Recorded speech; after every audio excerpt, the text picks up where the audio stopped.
ఆదివాసీ నవనిర్మాణ సేన ఏఎన్ఎస్ ఆధ్వర్యంలో ఇందిరా పార్కులో ధర్నా కార్యక్రమం. హైదరాబాద్ నివాస్ న్యూస్.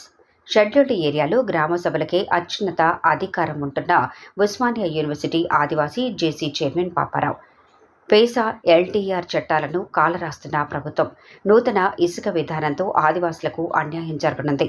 షెడ్యూల్డ్ ఏరియాలో ప్రభుత్వం కూడా గిరిజనేతరుడే. సమతా జడ్మెంట్ని ఉల్లంఘిస్తున్న రాష్ట్ర ప్రభుత్వం. పేసా గ్రామ సభలదే అంతిమ నిర్ణయం. మద్దతు తెలిపిన ఎంఆర్పీఎస్ జేఏసీ చైర్మన్ సాకపోయిన పాపారావు కేంద్ర రాష్ట్ర ప్రభుత్వాలు ఆదివాసీల అశ్వత్వంపైన అభివృద్ధి పునాదులు వేస్తున్నారని ఆగ్రహం వ్యక్తం చేశారు. లక్షల కోట్ల విలువైన సంపద కాళ్ల కింద ఉన్న ఆదివాసులు ఎప్పటికీ పేదవాళ్లే అన్నారు. నవనిర్మాణ సేన చేపట్టిన ధర్నాకు ఆయన సంపూర్ణ మద్దతు తెలిపారు.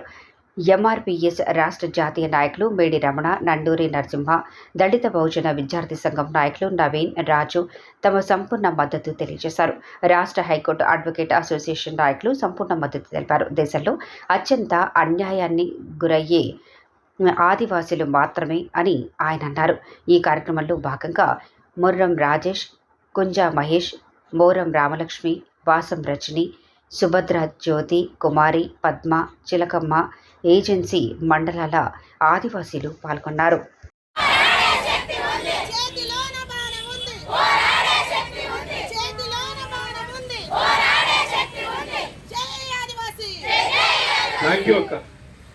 మనకి మన పిలుపు మనం ఇచ్చుకోలేకపోతే మనం పోరాటం చేయలేము.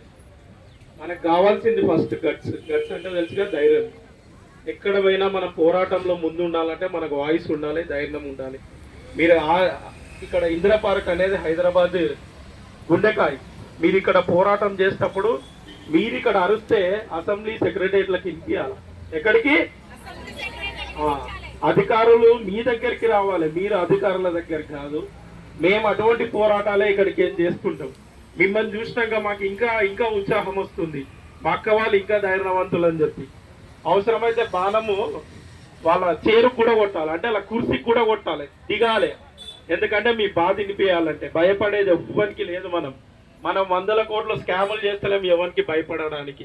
మనం కోట్ల స్కాములు చేస్తలేం ఎవరికి భయపడే. కోట్ల స్కాములు 100 కోట్ల స్కాములు చేస్తోలే దర్జాగా ఏసీ కార్లలో తిరిగేటప్పుడు కష్టపడి అన్నం తినేటోనికి ఎంత ఆవేశం ఉంటుంది కదా. అది ఉండాలంటే ఫస్ట్ మన మార్గాన్ని మన ధైర్యంతో నిలబెట్టుకొని ఒక దగ్గర మనం ఎక్కడనైనా ఏ ఉద్యమం మనకు వచ్చింది